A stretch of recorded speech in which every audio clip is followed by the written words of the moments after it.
제가 실제적인 어떤 그런 힐링 사역이나 이런 데서는 아마도 어떤 분을 이렇게 모시고 와도 도와드릴 자신은 있습니다. 제가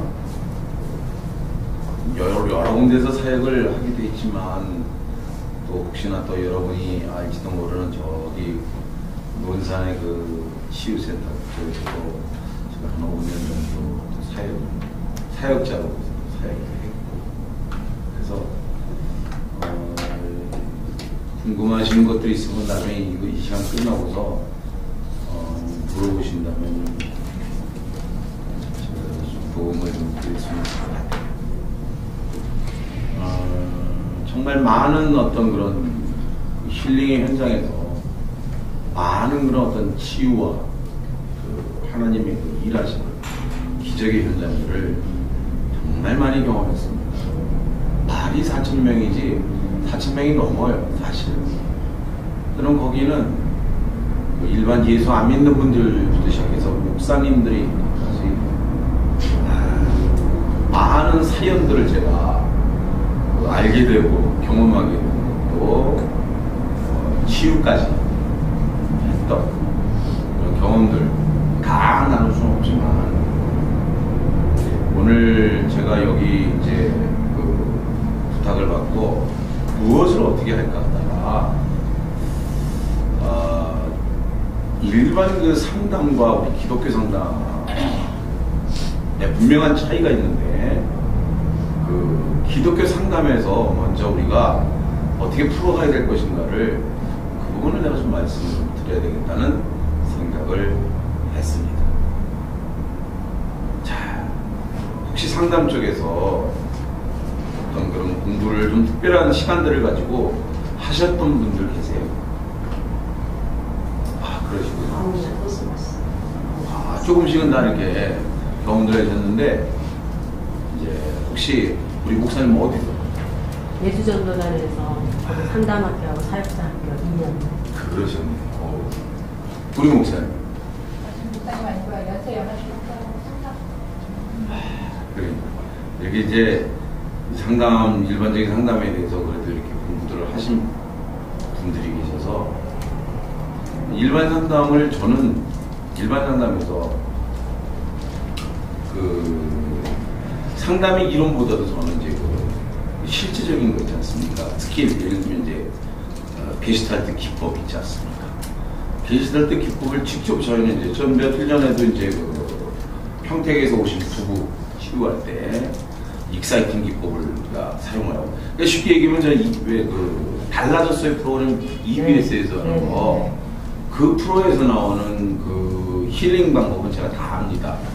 뭐 심리극을 하기도 하고, 역할 그 포지션 체인지, 비내자 뭐 이런 것들 다 하고, 또 제가 개인적으로 저렇게 선호하는 그 힐링 기법 중에 하나가 NLP 들어보시지 아시겠지만, 제가 NLP 국제 공인 트레이너 자격을 가지고 있기 때문에 그건 자격보다 더 중요한 건 사실은 그런 스킬이거든요. 우리가 트레이너가 돼도 그것을 이렇게 임상에서 실제화하기가 쉽지가 않은데, 저는 늘 이제 그 사역을 지금 이제 우리 사이트가 있는데, 사이트 들어오시면 보시겠지만 우리가 한 달에 한 번씩 하는 감정치유 사역 1박 2일이 93차까지 와 있으니까 한 달에 한 번씩 하는 93차 몇 개월인지 계산이 될 거예요.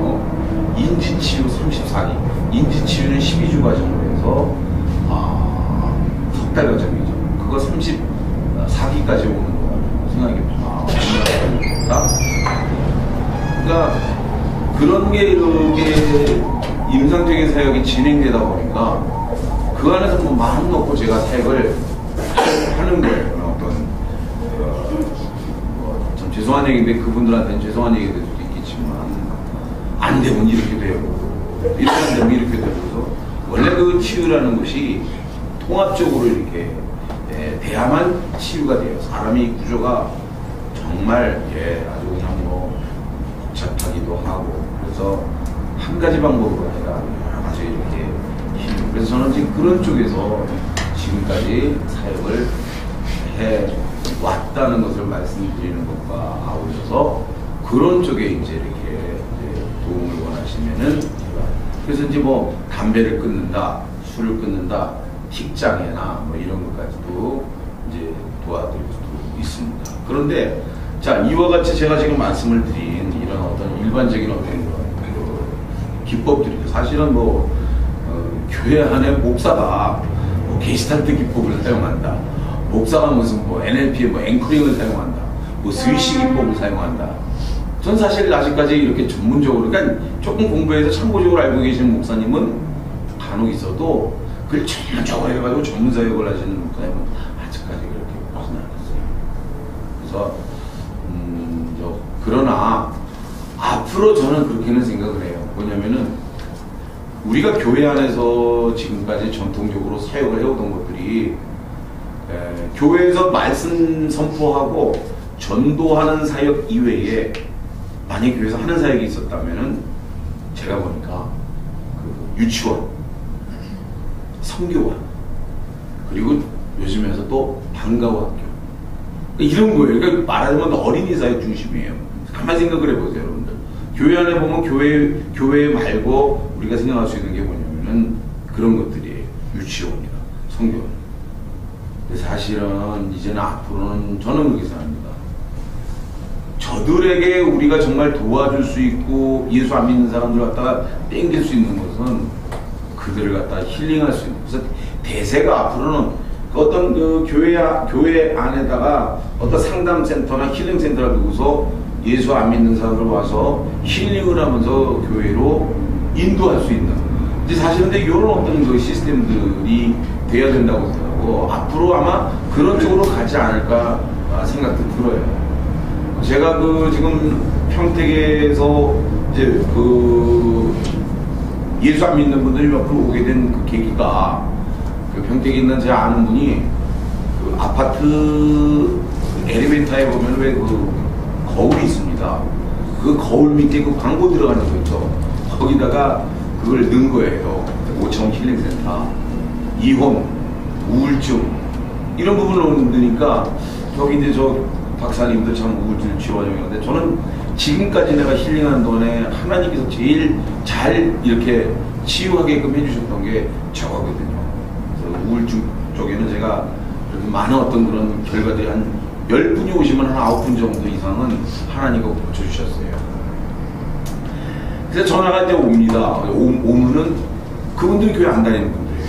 많이는 안 와도 와요. 그러면 그 중에서 지금 제가 3분을 갖다가 이제 안양의 센터까지 왔어요. 치유를 하는 동안에 3분이 다 회복이 됐는데 너무 감사한 건 이분 3분이 다 교회에 등록을 하고 다닌다는 거예요. 전 이게 제일 너무 감사한 거예요. 다들 교회에 대한 아픔들이 있더라고요. 그러니까 뭐 새벽 할머니가 새벽 기도를 억지로 끌고 와가지고 교회에 대해서 안티 기독교인이 된 사람.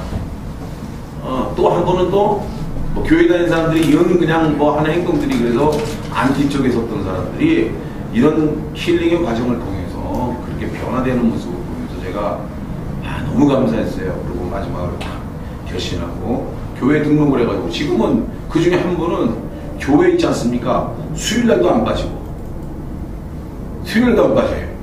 그리고 아주 그 주일학교 예배 때 가가지고 섬기고 이런 역사가 얼마나 감사합니까? 그리고 부부는 또 부부대로 또 가까운 교회 가서 열심히 또 이렇게 주일마다 참석하고 있는 이런 얘기를 저는 감사했어요. 그래서 우리 목사님들이 앞으로 이렇게 이제 관심을 가지시고 그런 이제 힐링 쪽에 교회에다가 부설로 센터를 두고서 하시면은 정말 하나님 나라가 누룩처럼 이렇게 증거되어지는데 많은 어떤 역사가 있지 않을까 그런 생각을 해보게 됩니다. 자, 이거를 이제 우리가 기독교 관점으로 다시 한번 조명해 보겠습니다. 우리가 예수 믿으면 천국에 간다 라는 말을 하게 됩니다. 근데 사실 천국이라는 것은 우리가 두 가지 의미로 한번 생각해 볼 수가 있죠. 천국에 간다고 하는데 뭐 할머니들 같은 경우 아이고 예수 믿어 예수 믿고 천당 가야지 이렇게 얘기를 합니다. 그것은 뭐냐면은 내세의 천국이라고 말할 수 있겠죠. 자, 또 하나 뭐죠? 천국은 내세 천국만 있나요? 금세의 천국입니다. 금세는 뭡니까? 지금 이 시간, 살고 있는 이 시간. 신학적으로 우리는 이렇게 두 가지의 천국을 우리는 얘기할 수 있습니다. 내가 이 다음에 내가 주님과 같이 지낼 그런 내세 천국과 그리고 우리가 지금 이 땅에 살아가는 동안에 누릴 수 있는 금세의 천국이에요. 그래서 이 금세 천국의 의미에서 그 혹자는 마치 뭐 돈을 많이 벌어서 부유함을 누리는 그런 천국으로만 생각한다면은 그거는 잘못된 생각입니다. 그렇죠? 근데 우리가 그 찬송가에 우리가 이전 찬송가에 495장이니까 산천이나 초막이나 궁궐이나 내 주 예수 모신 곳이 그 어디나 하늘나라. 내 주 예수 모신 곳이 그 어디나 하늘. 이 땅에 우리가 산천이나 초막이나 내가 궁궐에 살아도 내가 돈이 내 가진 건 없어도 내가 사는 동안에 내가 천국을 누리면서 살면은 그게 천국인 줄로 믿습니다. 이게 중요한 거죠. 그러니까 여기서 말하는 금세 천국이란 바로 그거예요. 우리 주님의 그 임마누엘과 함께 내가 느낄 수 있는 그 평안함이에요. 그러니까 뭐 가진 것이 없어도 부유함이 없어도 마음이 편안하고 참 하나님에 대한 그 전폭적인 그 신뢰, 그 믿음 때문에 하루 삼세끼 하나님이 그 임마누엘 하심으로 함께 하심으로 내가 먹는 거 걱정 안 하고 내가 살 수 있는 이것 그저 만나와 매출하기 하루하루 먹을 것만 있어도 감사하게 되는 그런 금세 천국의 의미를 얘기할 수 있다는 겁니다. 자, 그러면은 이렇게 우리가 천국을 누릴 수 있는 것이 과연 우리 목사님들부터 해서 과연 이 천국을 다 누릴 수 있는 것이냐? 여기 이제 사실 우리가 퀘스천마크예요. 목사님들도 다 누려야 될 천국인데 이게 퀘스천마크예요.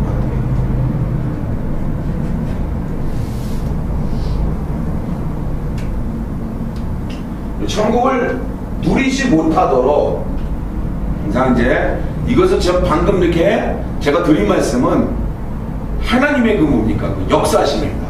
하나님이 정말 주가 되셔가지고 우리 인생을 이렇게 이제 선택한 하나님의 백성들을 하나님의 자녀들을 금세와 내세의 천국을 살 수 있도록 하나님이 이끌어 가신단 말입니다.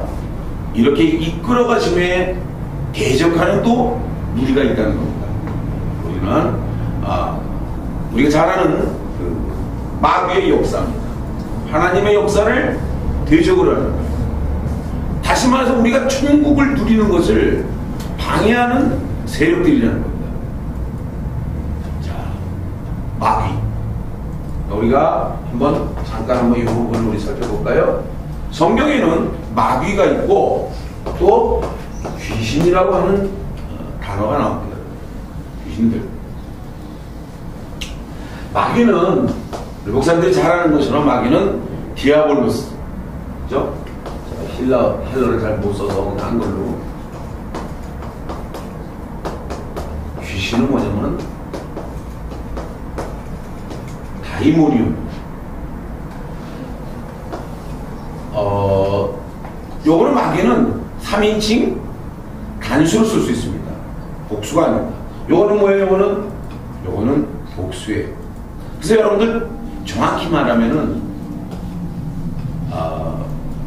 마귀들이라고 하는 것은 조금 안 맞는 얘기가 될 수 있어요. 그러나 우리가 말을 조금 부족하게 해도 하나님은 잘 이해하고 알아주시니까 우리가 마귀들이라고 하기도 합니다. 엄밀히 말하면 마귀는 3인칭 단어. 요거는 하나예요. 오늘 우주의 하나입니다. 누군지 알겠죠? 그죠? 타락하기 전에는 루시엘이었다가 타락하고서는 루시퍼가 됐지 않습니까? 그래서 마귀라고 그러기도 하고 사단이라고 그러기도 하고 또 성경에 뭐 옛뱀이라고 그러기도 하고 용이라고 하는 계시록에 루시퍼. 이 다이몬이라고 하는 이 디아블로스의 얘가 하는 일은 원래 이 디아블로스 원뜻이 뭘까요? 잘 아시는 것처럼 디아블로스의 원뜻은 분리시키다, 이간질하다 또는 분리자, 이간질자. 동사로 쓰면 분리시키다고 명사로 쓰면 분리자, 이간질자거든요. 자, 귀신이라고 하는 요거는 뭐냐면 성경에 보면 악한 영들이라고도 돼 있고 뭐 더러운 영들, 흑암 세력 뭐 이런 여러 가지로 표현되고 있습니다. 요거는 우리가 잘 아는 것처럼 3분의 1에 얘가 이 땅으로 떨어질 때에 같이 이 땅으로 쫓겨난 3분의 1에 타락한 천사들이라는. 자, 이걸 가지고 우리가 한번 잠깐 성경을 한번 볼게요. 마태복음 12장 43절 가서 한번 우리 보겠습니다. 마태복음 12장 43절 가서 한번 보겠습니다.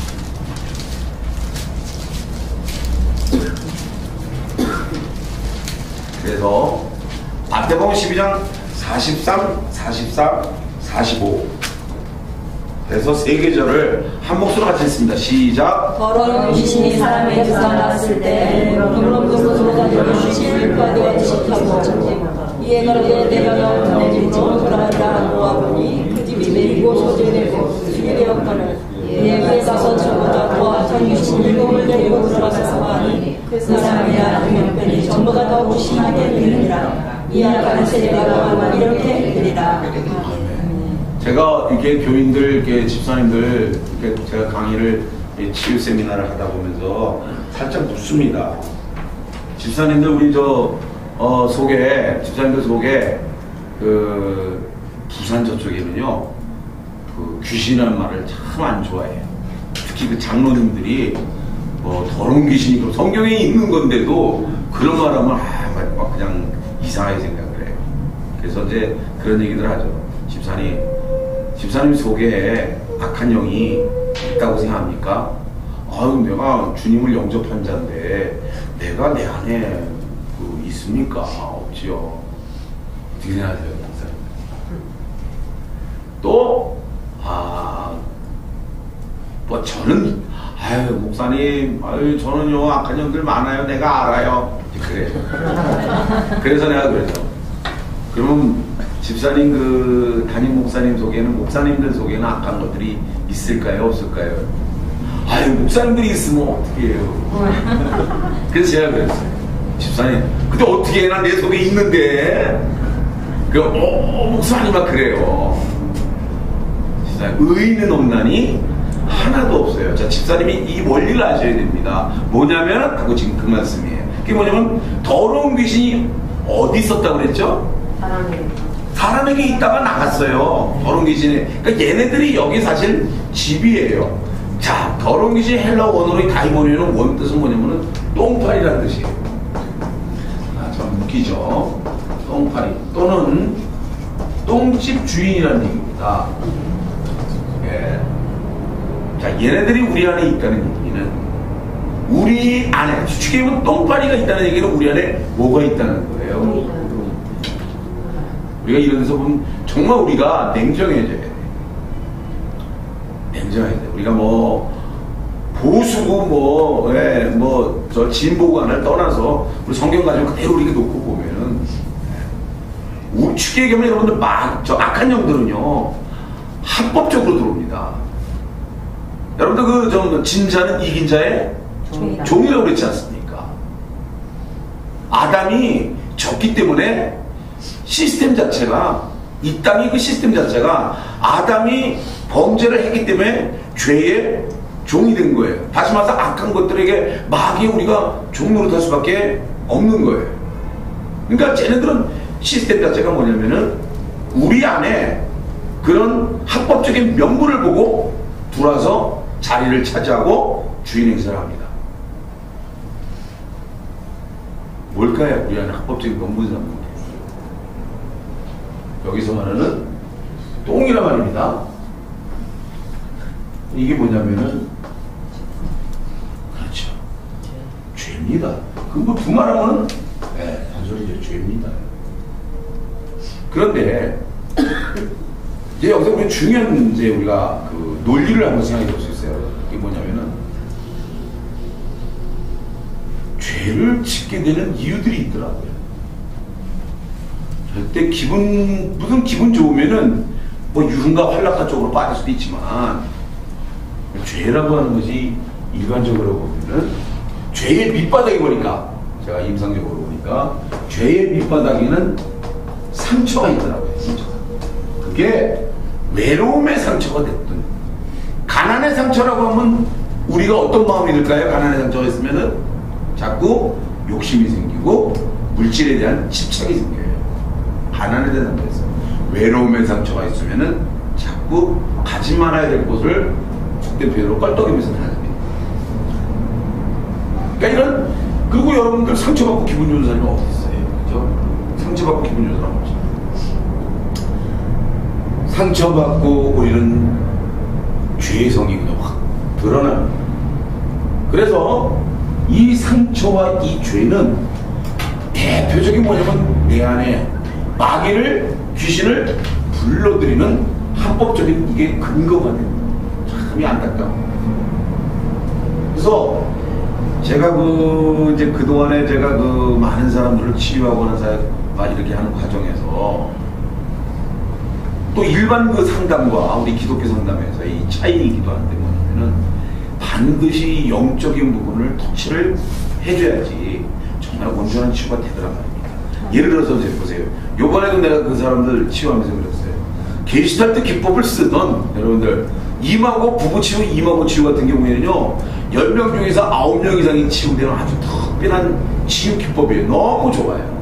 제가 써보면 부부가 오면요 10명이 이혼 직전에 있다가도 여러분들 10분이 이렇게 중에서 9분 이상 치유되는 이런 탁월한 여러분들 이런 것들은 우리 목사님들 알아놓으시면 여기 오면은 여러분들 기도합시다. 이게 아니라 얼마나 깝깝해요 그 말하면. 옛날에 생각 안 나세요? 목사님과 상담을 갔더니 목사님 실컷 얘기 듣고 사는 말이 집사님 기도해. 진짜 그냥 목사님만 아니면 그냥 근데 그냥 때려주고 나오고 싶잖아. 내가 기도 안 해서 목사님한테 지금 와서 물어보는 거 아니잖아. 상담하는 거 아니잖아. 그럴 때 우리 목사님들이 집사님 남편하고 같이 와봐. 와가지고 이제 임하고 치유에 들어가는 거예요. 우리가 뭐 그런 데서 또 배우셨으니까 알겠지만 대상관계 이론을 가지고 자기 객관화시키는 작업을 또 한다든지 얼마나 좋아요. 그러면 들으면서 그렇구나 하고 또 인지치유가 되고.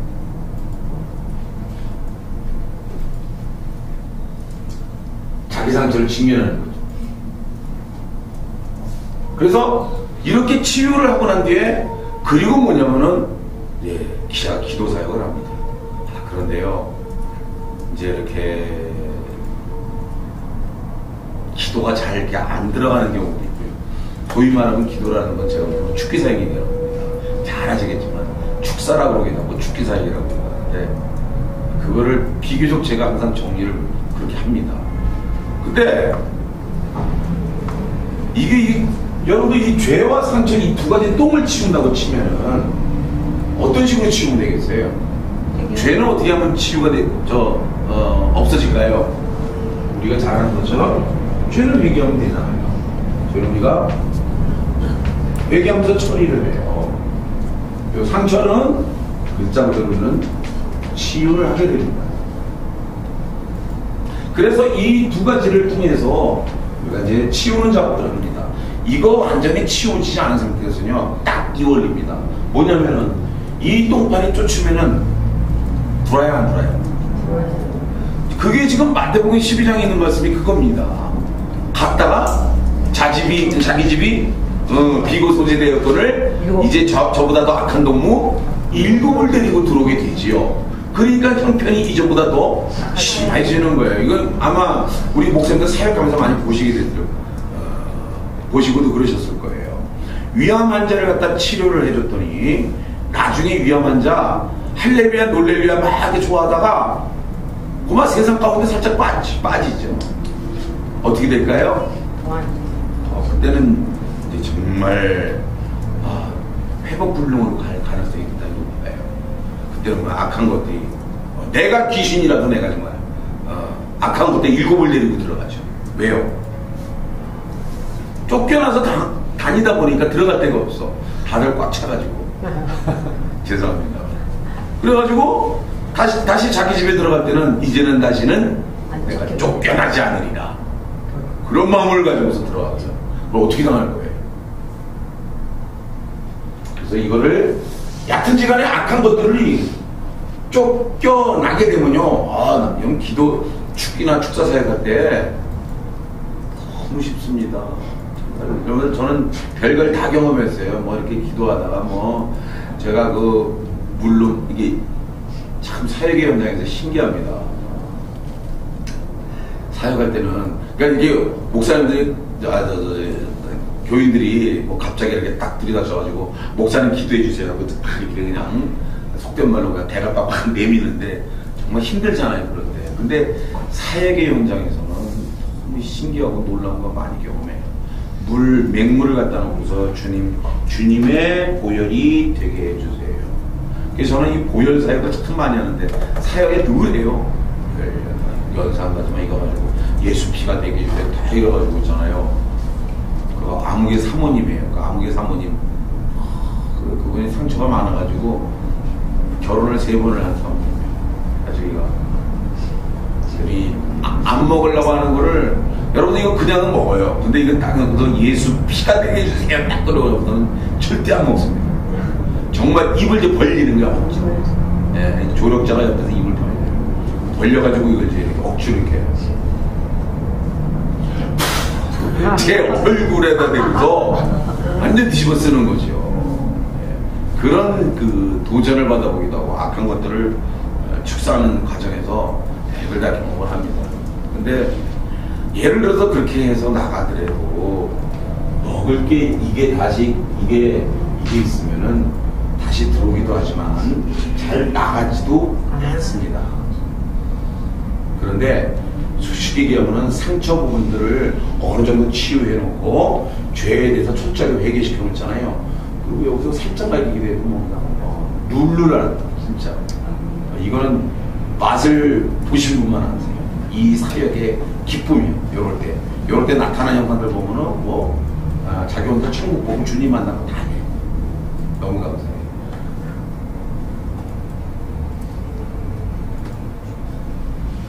그러고 나서 이제 이분이 이제 아주 굉장한 자유로운 이제 삶을 살다가 세상에 또 오염이 어느 정도 또 돼가지고 또 힘들어하는 그런 과정을 또 직면을 하게 됩니다. 그런데 이제 사실 이제 어느 정도 이렇게 자기가 좀 이렇게 세상 예수님이 베드로에게 하신 말씀처럼 한 번 목욕한 자는 발만 매일같이 확실하게 닦아줘야 돼. 안 그러면 왜? 먼지가 계속 쌓여서 이제 때가 되는 거지. 그래 되면 안 돼요. 매일같이 발을 닦아주는 거고요. 이런 과정들을 이제 가게 됩니다. 한 가지 내가 만약에 책을 추천한다면은 요 과정에서 정말 도움이 될 책이 있습니다. 아시는 분도 있겠지만 찰스 크래프트 박사라고 아세요? 네. 플러신 학교에 영성사역 쪽에 대가잖아요. 그분이 쓴 책 사악한 영을 대적하다. 사악한 영을 대적하다. 이거 책 읽으시면은 정말 도움이 될 겁니다. 정말로. 네? 사악한 영을 대적. 은성 출판사가 맞을 겁니다. 찰스 크래프트 박사가 쓴 책. 정말 저거 읽으면은 여기서 이분은 지금 제가 이제 여기 똥판이라는 이름 썼지만 똥판 이름을 제가 이렇게 예화를 썼지만 그분은 음식 쓰레기와 쥐의 원리로 해가지고 설명을 해요. 음식 쓰레기와 쥐의 원리. 무슨 말이냐면은 음식 쓰레기가 있기 때문에 쥐새끼가 모여드는 거고 결국은 뭐냐면 아무리 주새끼를 쫓아도 또 온다는 겁니다. 뭐가 있으면은 음식 쓰레기. 그러니까 음식 쓰레기를 갖다가 제거를 해놓으면은, 제거해놓으면은 이제는 주새끼들이 안 온다는 원리. 정확한 겁니다. 그건 성경이 지금 얘기하는 것처럼 가이모니온이라는 건 똥파리거든요. 똥파리 뭐예요? 해도 또 오게 돼 있어요. 아무리 저는 제가 사역의 경험적으로 임상을 내가 이렇게 하는 동안에 축사하고 또 오는 게 거의 다였어요. 시간만 그게 많이 걸리느냐 적게 걸리느냐 이 차이였어요. 그래서 이런 상처 부분에서 분명히 치료를 해주고 죄 부분에서 이분이 분명히 해결할 수 있도록만 도와주신다면은 기도 사역은 그냥 예수 피만 해도 이분이 그냥 뭐 아주 그냥 룰루랄라 다 경험할 거 다 경험해요. 우리 목사님들이 이 부분에 정말 도움이 되시기를 바라고요. 자, 제가 여기까지 하는 이유는 여기서 우리가 봤던 것처럼 조금 전에 우리는 천국에 대해서 우리가 잠깐 얘기를 했었어요. 이 천국이 우리가 금세의 천국을 누리는 데 있어서 방해하는 요소가 뭐다? 지금 나온 것처럼 결국은 뭐냐면 내가 천국을 누리게끔 하는 게 하나님의 뜻이면은 그것을 방해하는 세력, 사단과 그의 졸개들의 세력들의 방해 역사겠죠. 근데 그들이 방해하고 역사하는 분명한 명분을 내가 주고 있다는 거지. 빌미를 주고 있다는 거지. 내가 천국을 누리는 데 있어서 그 천국을 내가 마음껏 누리지 못하도록 악한 것들이 나를 방해하고 있단 말이에요. 천국의 누림에.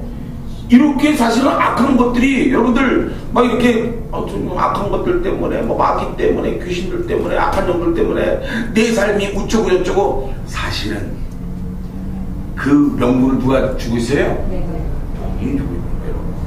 이거를 아셔야 돼요. 여러분들 하나님은 분명히 이 부분에서 말씀하고 계세요.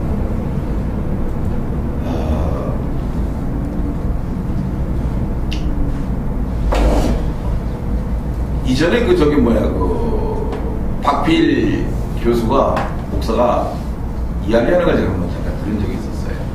그분 알죠? 네. 자기는 기도를 많이 하는 사람을 별로 안 좋아한대요.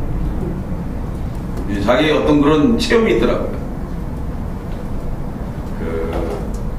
책을 쓰려고 기도원에 올라갔는데 한방에 쓰는 목사님이 40일 금식하는 목사님이셨대요. 이제 그분이 밤 한 10시 되면 이제 산에 기도하러 올라가신대요. 방이 비니까 둘이 같이 쓰는 방이. 그때 자기는 이제 열심히 이제 책을 쓴다는 거지. 한 새벽 한 3, 4시에 내려온대요.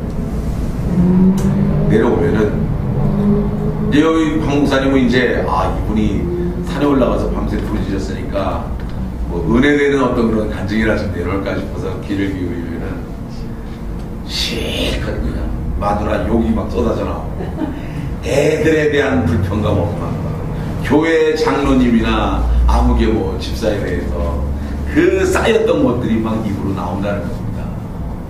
그러면서 하는 말이 밤새 기도하고 내려와서 자기한테 그런 마음속에 있는 그런 상처의 감정들을 쏟아내니까 자기는 너무나 정말 이해할 수 없었고 기도를 많이 한다는 것이 무슨 의미가 있겠는가 그런 얘기들을 웃으면서 하는 얘기에 제가 조금 저도 공감하는 부분이 없잖아 있었습니다. 저는 4살 때부터 예수를 믿었어요. 저는 어머니를 통해서 그래서 믿음을 내가 봤어요. 어머니의 믿음을 보면서 자랐습니다. 좀 아쉽고 안타까운 얘기인데 우리 어머니의 그 성격이 굉장히 불입니다. 다혈질이고 근데 다혈질이고 불이라는 건 좋은데 이제 어머니 그 상처가 많은 그 성품이 자녀들한테 자연스럽게 쏟아져 나오는 거 맞죠? 네. 어쩔 수 없어요. 자연스러운 거예요 이게. 근데 어머니는 그것이 자식한테 상처 준다고 지금도 우리 어머니는 자식한테 상처 줬다고 생각 안 하세요. 왜냐면 그것 자체가 삶이었으니까. 어머니 삶. 우리가 옛날에 이런 말을 듣지 않습니까? 아유 저 육실할 놈. 옛날에 저 육실할 놈. 아유 저 빌어먹을 놈. 자식이 왜 그러시야 자식이. 저 동네에서 있잖아. 제가 고향이 태릉이거든요. 그 옛날에는 그 시골 같은 곳인데 저희 많이 들었어요. 주변에 그 친구 엄마들 보면은 어떤 친구는요 그 아버지가 막 가족 흉대를 풀러가지고 가족 형태로 우리 친구들 보는 데서 자기 아들을 막 휘두르는 거야. 기가 차죠. 뭐 입에서 이 잡놈아 썩을 놈아 이건 뭐 욕도 아니야. 막 입비려 뭐 원수가 따로 없어 이러면서. 근데 뭐 우리 어머니한테 물어봐도 그렇지만 그분들이 정말 자식이 잘못되었으면 좋겠다는 식으로 해가지고 하는 건 아니겠죠. 당신들의 삶이 앞이 우리가 이제 뭐 그 일제의 그 시야에서 우리가 있었고 또 6.25를 겪었고 4.19, 5.16을 격동기를 쭉 거치면서 정말 먹고 살기 힘든 시대를 오면서 많은 아픔들이 있었다고 해요. 그 전쟁을 통해서 가족을 잃어버리는 아픔들을 경험하고. 그러니까 이 살아온 날들이 그 상처의 감정들이 입으로 너무나 자연스럽게 나오는데 그것이 자녀들이 받는 스트레스나 그걸 전혀 모르고 던져냅니다.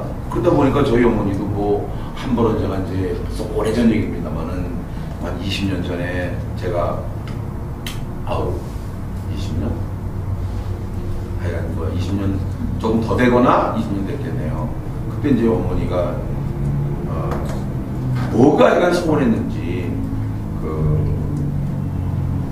저희 부부가 잠깐 어디 이제 외출하고 들어오니까 들어오다가 내가 거실에서 싹 미끄러졌어요.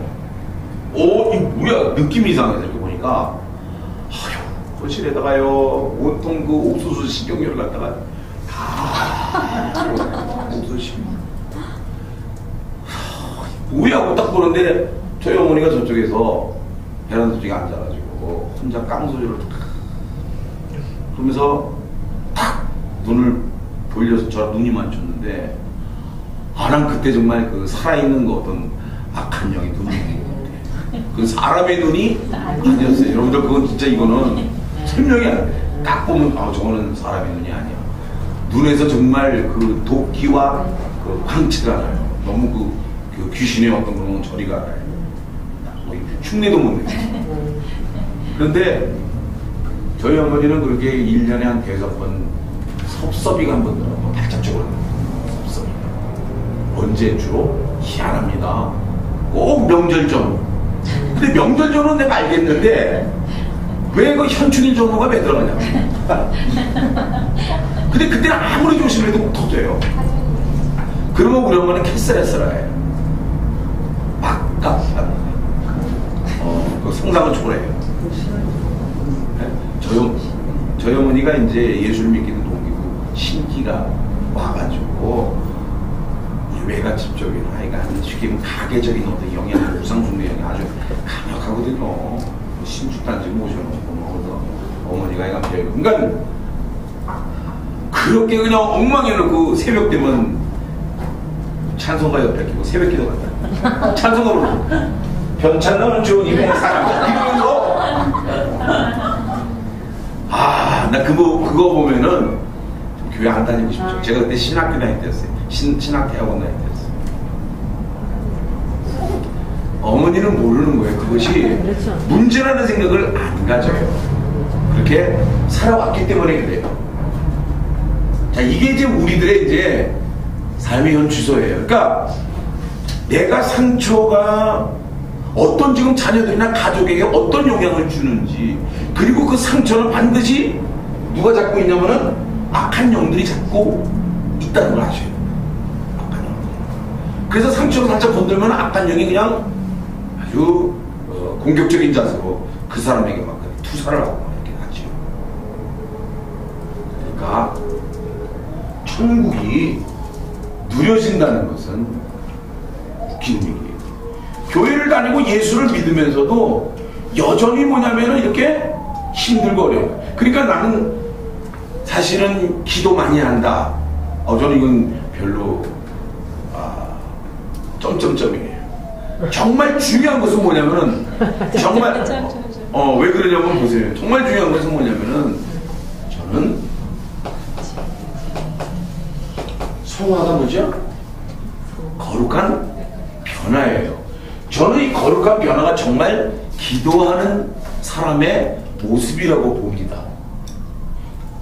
말하자면 열매 없는 기도는 의미가 없는 거죠. 자, 이거 대단히 중요한 얘기입니다. 뭐가 열매 없는 기도라는 거. 한번 보겠습니다. 우리가 시편 66장 18절 한번 보겠습니다. 시편 66장 18절.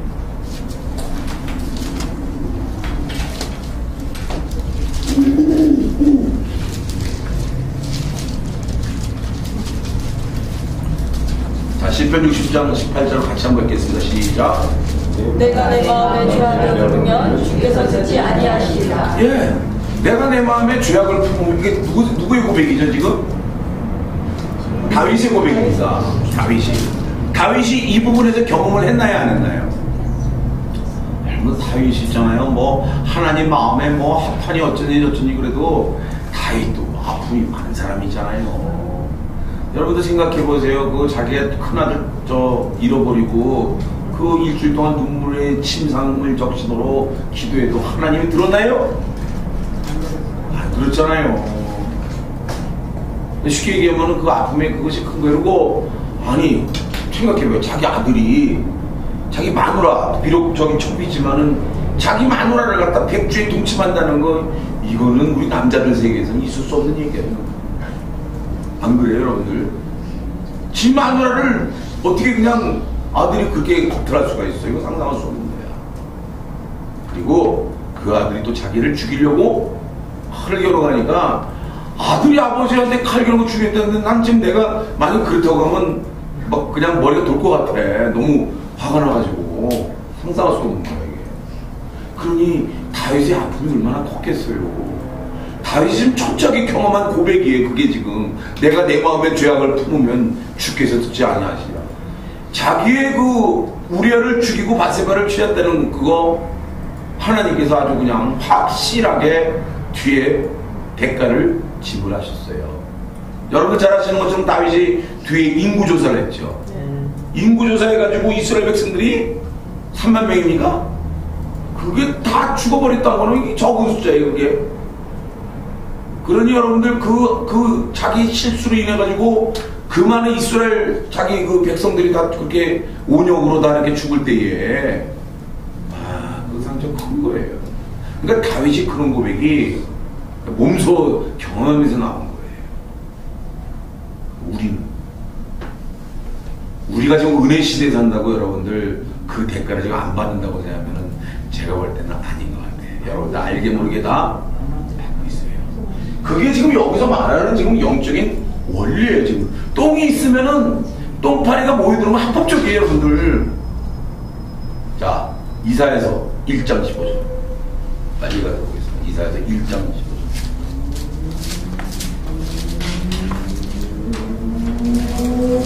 너희가 손을 펼 때 내가 너를 가리고 너희가 많이 기도할지라도 내가 듣지 아니하리니 이는 너희의 손에 피가 가득하니라.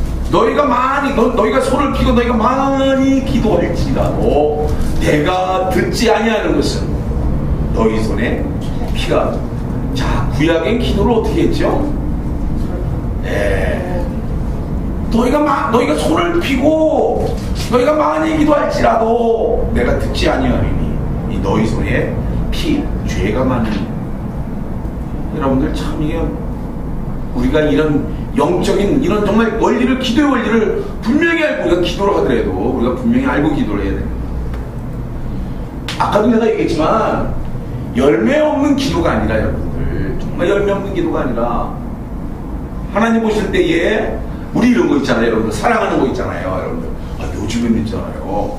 남자들이 그 여자들한테 사랑 고백하는 것도 여자들이 싫다고 그러면은 그 3번을 넘어가면 그것도 법적으로 또 이렇게 입건이 된다네 또. 구속인인데요. 들어보셨나요? 예. 아시는 분은 아시네. 모르는 분이 모르잖아요. 아는 분들은 좀 안 해. 얼마 전에 나왔어, 지금. 세 번을. 3번 부인하면. 네, 세 번요? 예. 부인하면? 3번을 됐어요. 아유. 딱 한 번. 저 사랑해. 됐다니까. 2번. 마지막 반번. 아유, 영자씨, 그게 아니라. 에이, 진짜. 안 되겠어. 112. 112니까. 112. 바로 그냥 어머. 바로 가는 거야. 고발이 된다는 거야? 네? 고발하면 바로 구속. 경찰차들 바로 그냥. 바로 구속. 그러니까 쉽게 얘기하면 뭐냐면은 싫다는 거. 근데 이쪽에서는 좋다고 해도 뭐예요? 나는 정말 좋아서 하는 건데. 근데 저쪽에서는 싫다니까 그럼 싫은 거예요. 싫은 사람은 지금 살아요. 싫은 사람 짰다. 바로 이런 거예요. 우리가 하나님 앞에서 했잖아요. 내가 하는 이 사랑의 어떤 그런 제스처들이 그게 지금 이사야서 1장에 잘 그렇게 이사야서 1장 1절부터 해가지고 쭉 15절까지 한번 다시 한번 보시면 뭐가 나오면 내가 헛된 재물을 나한테 가져오지 마. 나는 월삭의 그 재물에다가 배불렀고 나는 너희들의 그 가증한 그런 예배의 모습들 아유 나는 정말 싫어. 그게 이사야서 1장에 쭉 지금 그거 얘기하고 있어요. 하나님이. 그죠? 나는 이제 너희들 지금 뭐 제사 오늘날은 예배잖아요. 야, 그 예배 나한테 가증스러워. 더 이상 못 봐주겠어. 진절이 납니다. 진절이 안 되는 거예요. 야, 소도 임자를 알고 말도 구유를 알고만은 니네들은 맨날 말로만 나한테 그랬지. 너희들은 나 안 사랑해. 이게 결론이에요. 이사야서 1장에 너희들은 나 안 사랑해. 그러니까 우리가 여러분들 막 기도하고 하나님 사랑해요. 저거 하나님은 알아요 몰라요? 아는 거야. 기지 마. 너 나 사랑 안 해. 그럼 안 하는 거죠.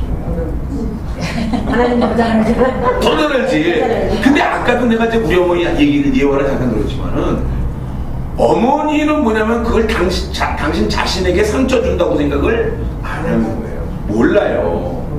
근데 말씀을 아는 분이 그러니까 우리가 중요한 건 이게 치유가 너무 중요한 거예요. 우리가 인지 치유라고 하기도 하고 요 생각 치유 있잖아요. 또 의지 치유. 여기 너무나 우리의 그 삶에 우리의 그 모습들은 뭐냐면 전부 다 자기가 알고 있는 지식이 전부 답니다. 쉽게 얘기하면 뭐냐면 한번 따라해 보실래요? 내가 경험한 것만큼만 압니다. 그래야 안 그래요? 그래요. 내가 경험한 것만큼만 알아요. 내가 알고 있는 것만큼만 아는 거야. 이게 안타까우냐. 거기에는 뭐냐면 내 지식과 내 경험이야. 이게 전부 나야. 이게. 내가 얼마나 뭘 경험을 했어. 우리 어머니는 그냥 그런 아픈 상처들만 경험을 했던 거예요. 그 중심에서는 어머니는 뭐냐면 어머니 나한테 사랑을 하지만 나는 어떤 마음들이 있었냐면 구속당하는 느낌과 우리 어머니가 나를 목을 조르는 것 같은 그런 숨막힘이 있었다고 해요. 그러니까 우리가 하나님을 향해서 내가 하나님 사랑합니다. 내가 기도를요 하나님 내가 하루에 내가 8시간씩 기도해요. 하나님 내가 그러고 말씀을 해요. 하루에 3시간씩 봅니다. 우리 어머니 표현하는 거 빌려볼까요? 아나 이놈 새끼야. 아나 이놈 새끼야. 네가 애미한테 그따위로 해가지고 네가 잘 되나 봐라 이놈 새끼야. 이렇게 이제. 근데 그게 어머니는 하나도 문제가 아니라고 생각하죠. 제가 우리 어머니 욕할 수 없는 건 이런 부분이에요. 알고 그랬던 건 정말 나쁜 엄마지만 모르고 그랬어요. 다 하나님께서 우리가 하나님 앞에 하나님 저 그게 아니고 막 이럴 때 하나님은 아나 이놈아 내가 네 마음을 모르는 이놈아 이렇게 나올 수도 있죠. 여러분 우리가 이 치유이지 않습니까? 힐링에 대해서 좀 더 깊이 들어가는데 뭐 혹시 다음에 또 기회가 된다면 내가 이제 정말 그런 부분들을 내가 많이 다루고 싶은 건데 그게 뭐냐면은 여러분이나 나나 이 틀이라고 합니다. 쉽게 상담학적으로 자동사고 뭐 이런 거 세상을 바라보는 인지의 틀, 인식의 틀 있지 않습니까? 이런 틀들이 너무너무 뭐냐면은 자기중심적이고 문제의 틀이에요 이게.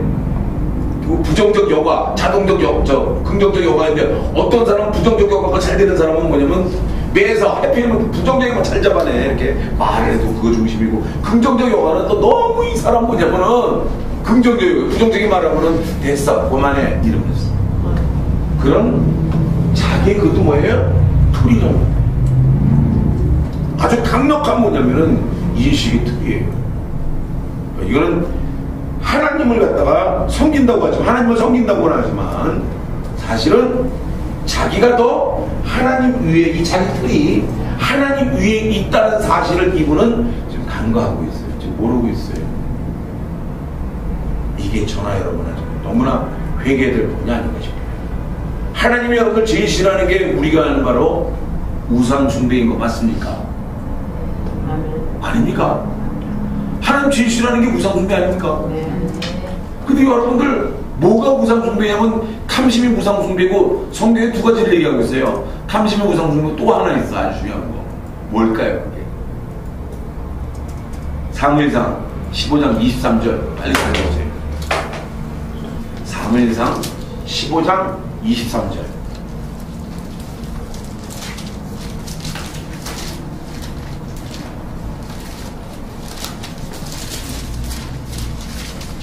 이를 거역하는 것은 사실의 죄와 같고 완고한 것은 사신 우상에게 전하는 죄와 같으니라. 됐습니다. 아멘입니다. 자, 완고한 것은 뭐라고요? 우상에게 전하는 죄. 무슨 우상이죠? 거기 사신이라고 하는 것은 살아있다는 게 아니고 사이비신입니다, 여러분들. 그게 한문으로 보면 그 사이비 사자예요. 그러니까 완고한 것은 이 사이비, 이 우상에게 절하는 것과 같대요. 저는 아주 너무나 이 말씀을 내가 그 묵상을 하면서 참 제가 얘기를 했습니다만 말이죠. 우리 자신이 완고하다고, 내 자신이 완고하다고 하는 건 살짝 한번 들어볼래요? 내 자신이 완고하다고 생각되시는 분만 살짝 한번 손 들어보세요. 내 생각. 사실은 다 우리 모두예요. 다. 여기서 여러분들 자유로운 사람은 제가 볼 때는 이 세상에 단 한 사람도 없어요. 정말이에요. 정말. 근데 완고함이 뭐냐면 완악하고 고집스러움이에요. 하나님은 지금 이 사무엘 선지자에게,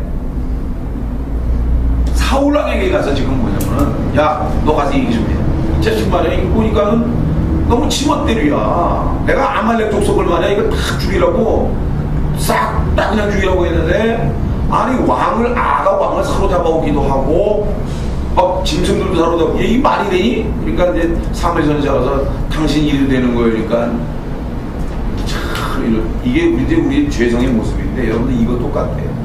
그 아담이 범죄를 했을 때, 선악과를 다 먹었을 때 하나님이 아무도 안 모르죠. 아담아 네가 어디 있느냐. 그러면은 아담아 네가 어디 있냐 그러면, 여러분이 아담 같으면 어떻게 하겠어요? 네, 그렇습니다. 뭐라고요? 부르셨습니까? 네, 부르셨습니까? 여러분들, 하나님께서 아담아 네가 어디 있느냐 부를 때에 하나님이 요구하시는 답이 질문 속에 들어가 있어요. 여러분들 그걸 아셔야 돼. 뭐겠어요? 너 왜 있냐? 너 왜 따먹었니? 근데 아담이 지금 뭐라고 그러냐면은, 내가 버섯으로 두려워하여 숨었나이다. 사실 이 우문입니다. 어리석은 정답이에요. 어리석은 답이에요. 대답이에요. 어리석은. 하나님은 지금 그런 뜻으로 물어본 거 아닌데, 그러니까 하나님이 지금 바로 이어서 뭐라고 말씀하시죠? 내가 언제 너보고 버섯음을 구하라 하느냐. 아, 여러분들 이때 우리 눈치를 긁어야 되는데. 눈치 긁어야 되는데, 여전히 여러분들 이 죄는요, 이제 공부하셨으니까 알 거예요. 방어기제요. 방어기제는 아주 강력한 죄성입니다. 일반 상담에서는요, 방어기제를 굉장히 그 사람이 정서적으로 자기를 보호하기 그야말로 방어기제로만 얘기를 하는데, 우리가 기독교 안으로 돌 때는 이 방어기제는 뭐냐면 인정하겠다는 거예요, 안 하겠다는 거예요. 잠깐만요. 네. 그러면은 기독교에서 그 방어기제를 그렇게 배척하게 그렇게 하나요? 방어기제는 필요한 건데? 자, 필요한 건데, 네. 여러분들 여기서 이제 굉장히 여기 이제 그 실패가 있어요. 하잖아요. 방어기제를 안 한다고 하시죠. 자, 그러니까 이제 여기서 요걸 듣고서 조금만 더 봅시다. 조금 더 보죠. 그런 논리가 나와서 내 지금 얘기하는 거거든요. 기독교적으로 우리가 어떻게 봐야 될 것인가 보세요.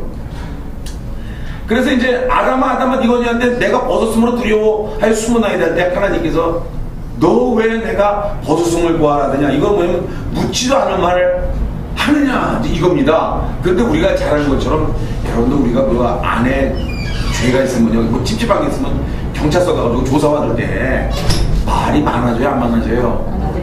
그러니까 경찰이 그럴 때 뭐라고 하냐면은 묻는 말에 예스노만 하시오. 그러나 여러분들 마음이 지집에서 그렇지 못하죠. 아담이 말이 많아지죠. 하나님은 아니에요. 근데 하나님께서 바로 이어서 얘기를 하죠. 너 왜 선악과 따먹었어? 그러면 그때쯤 되면은 아담이 벌써 꼬꾸라져야 돼. 하나님 정말 죄송해요 이래야 되는데 그때 되면 여전히 뭐하냐면 그 방어기제. 뭐냐면은 하나님이 내게 주신 그 여자가 따먹으라고 해서 따먹었어요. 이거는 있을 수 없는 얘기야. 그러니까 끝까지 뭐냐면 아담은 뭐냐면은 근데 방어기제라는 게 뭐냐면 바로 뭐냐면 우리가 수치심 있지 않습니까? 결국 우리 안에 뭐냐면 수치심과 중요한 게 있어요. 수치심을 발생시키는 게 뭐예요? 죄책이에요. 죄책감이에요. 죄책감이죠. 아담과 같은 경우 뭐예요? 선악과를 따먹은 것에 대한 죄책감과 거기서 발생하는 수치심이에요. 죄로 말미암은 수치심이에요. 요거는 우리가 기독교적으로 우리가 풀 때 우리가 이렇게 해석을 할 수가 있어요. 자 그러면은 아담은 자꾸 뭐 하고 싶은 거예요? 그러니까 그 죄를 커버하고 싶은 거예요.